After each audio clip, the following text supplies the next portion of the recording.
Hello students, welcome to RHchemistry. So ಯಾರ್ಯಾರು BSc nursing, BPO, BPT ಮತ್ತು BSc allied health ಸೈನ್ಸನ್ನು ಈ ವರ್ಷ ಮಾಡಬೇಕು ಅಂತ ಅಂದ್ಕೊಂಡಿದ್ದೀರಿ.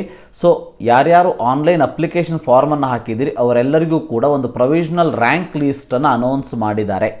ಎಸ್, ಪ್ರೊವಿಷನಲ್ ರ್ಯಾಂಕ್ ಲಿಸ್ಟ್ ಇದು PU ಬೋರ್ಡ್ ಮಾರ್ಕ್ಸಿನ ಮೇಲೆ ಅನೌನ್ಸ್ ಮಾಡುವಂಥದ್ದು. ಇಲ್ಲಿ KCET ಆಗಲಿ ನೀಟ್ ಆಗಲಿ ಮಾರ್ಕ್ಸನ್ನು ಕನ್ಸಿಡರ್ ಮಾಡೋದಿಲ್ಲ. ಸೊ ಇಲ್ಲಿ ನೋಡ್ಬೋದು ಪ್ರೊವಿಷನಲ್ ಮಾರ್ಕ್ಸ್ ಲಿಸ್ಟನ್ನು ಇಲ್ಲಿ KEAದಲ್ಲಿ ತಾತ್ಕಾಲಿಕ ಮೆರಿಟ್ ಪಟ್ಟಿ ಅಂತ ಇದೆ, ಅದನ್ನು ಇಲ್ಲಿ ತೋರಿಸ್ತಾ ಇದ್ದೀನಿ. ಸೊ ಪ್ರೊವಿಷನಲ್ ರ್ಯಾಂಕ್ ನಂಬರ್ ಈ ರೀತಿ ನೋಡ್ತಾ ಹೋಗಿ ನಿಮ್ಮ ರ್ಯಾಂಕಿಗೆ ಅನುಗುಣವಾಗಿ ನಿಮ್ಮ ರ್ಯಾಂಕ್ ಯಾವುದು ಅಂತ ಮೊದಲು ನೋಡ್ಕೊಳ್ಳಿ. ಈ ರ್ಯಾಂಕಿಗೆ ಅನುಗುಣವಾಗಿ ನೀವು ವೆರಿಫಿಕೇಷನಿಗೆ ಹಾಜರಾಗಬೇಕಾಗ್ತದೆ. ಸೊ ವೆರಿಫಿಕೇಷನಿಗೆ ಹಾಜರಾಗೋದಕ್ಕೆ ಇಲ್ಲಿ ನೋಡ್ಬೋದು ರ್ಯಾಂಕ್ ನಂಬರ್ 1ರಿಂದ 500, 28th ಮಾರ್ನಿಂಗ್ 9 to 11, 501ರಿಂದ 1500, so 11 to 1, 1501 to 3000, 2 to 4, 3001 to 4000, 415 to 530. ಇದು 28ಕ್ಕೆ. 29ಕ್ಕೆ ಹಾಗೇನೆ 4001ರಿಂದ 9000 ರ್ಯಾಂಕ್ವರೆಗಿದೆ. 30ನೇ ತಾರೀಕು 9000ದಿಂದ ಕೊನೆಯ ರ್ಯಾಂಕ್ವರೆಗಿದೆ. ಓಕೆ, ಸೊ ಇದನ್ನು ಹಾಗಾದರೆ ಯಾವ್ಯಾವ ದಾಖಲೆಗಳನ್ನು ತೊಗೊಂಡು ಹೋಗಬೇಕು? ಮೊದಲನೇ ಕ್ವಶನು, ಯಾವ್ಯಾವ ದಾಖಲೆಗಳನ್ನ ತೊಗೊಂಡು ಹೋಗಬೇಕು ಅಂತ ಅಂದರೆ ಆನ್ಲೈನ್ ಅರ್ಜಿ ಪ್ರತಿಯನ್ನು ತೊಗೊಂಡು ಹೋಗಬೇಕು ಅಂತಂದರೆ, ಸೊ ಆನ್ಲೈನ್ ಅರ್ಜಿಯ ಪ್ರತಿಯನ್ನು ನೀವು 100% ತೊಗೊಂಡು ಹೋಗಲೇಬೇಕು.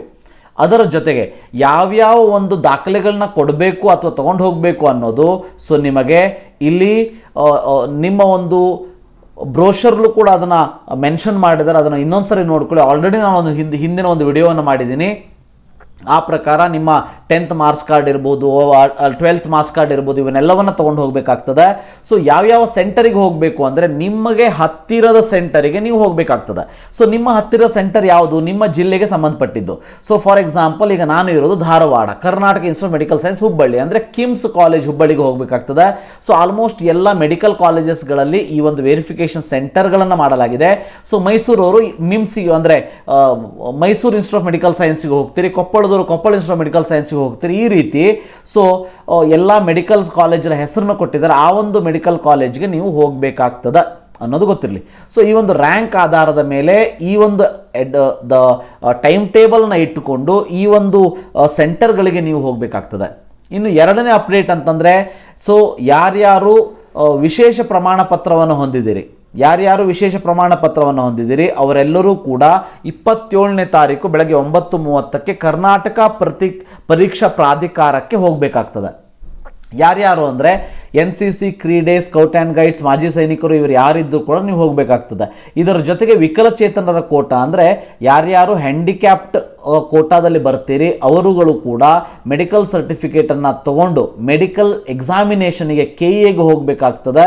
ಸೊ ಕರ್ನಾಟಕ ಪರೀಕ್ಷಾ ಪ್ರಾಧಿಕಾರ ಬೆಂಗಳೂರು ಇಲ್ಲಿಗೆ 29ನೇ ತಾರೀಕು ಬೆಳಗ್ಗೆ 9:30 ಗಂಟೆಯಿಂದ ಇರ್ತದೆ. ನೀವು ಅಲ್ಲಿಗೆ ಹೋಗಬೇಕಾಗ್ತದೆ ಅನ್ನೋದು ಗೊತ್ತಿರಲಿ. ಸೊ ಆಲ್ರೆಡಿ KCETಗೆ ನೀವು ಮೆಡಿಕಲ್ ವೆರಿಫಿಕೇಷನ್ಗೆ ಹೋದಂಥ ವಿದ್ಯಾರ್ಥಿಗಳು ಮತ್ತೆ ಇಲ್ಲಿ ಹೋಗಬೇಕು ಬೇಡೋ ಅನ್ನೋದನ್ನು ಎಲ್ಲೂ ಕೂಡ ಮೆನ್ಷನ್ ಮಾಡಿಲ್ಲ. ಅದಕ್ಕೆ ನಾನು ಕೂಡ ಹೇಳೋದಕ್ಕೆ ಸಾಧ್ಯ ಇಲ್ಲ. ಇದರ ಮೇಲೆ ಡೌಟ್ ಇದ್ದರೆ ನೀವು KEAಗೆ ಫೋನ್ ಮಾಡಿ ಕೇಳ್ಕೊಳ್ಳಿ. ಅಂದರೆ ನಮ್ಮದು ಆಲ್ರೆಡಿ KEAದಲ್ಲಿ KCET ಅಂಡರ್ ವೆರಿಫಿಕೇಷನ್ ಆಗಿದೆ, ಮತ್ತೆ ನಾವು ಇದಕ್ಕೆ ಹೋಗಬೇಕಾ ಅಂಥೇಳಿ. ಸೊ ಹಾಗೇನಾದ್ರು ಬೇಡ ಅಂದರೆ ಹೋಗುವಂಥ ಅವಶ್ಯಕತೆ ಇಲ್ಲ.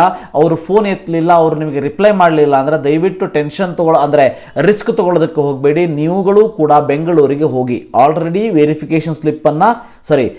ವೆರಿಫಿಕೇಷನ್ ಮಾಡಿಕೊಂಡವರು ಪ್ಲಸ್ ರಿಮೆಂಬರ್ ಮೆಡಿಕಲ್ ಟೆಸ್ಟ್ಗೆ ಹಾಜರಾಗಬೇಕು ಅಂತ ಅಂದ್ಕೊಂಡವರು PH ಕ್ಯಾಂಡಿಡೇಟ್ಸ್ ದಯವಿಟ್ಟು 29ನೇ ತಾರೀಕು ಬೆಳಗ್ಗೆ 9:30ಕ್ಕೆ ಬೆಂಗಳೂರಿಗೆ KEA ಹಾಲಿಗೆ ಹೋಗಿ.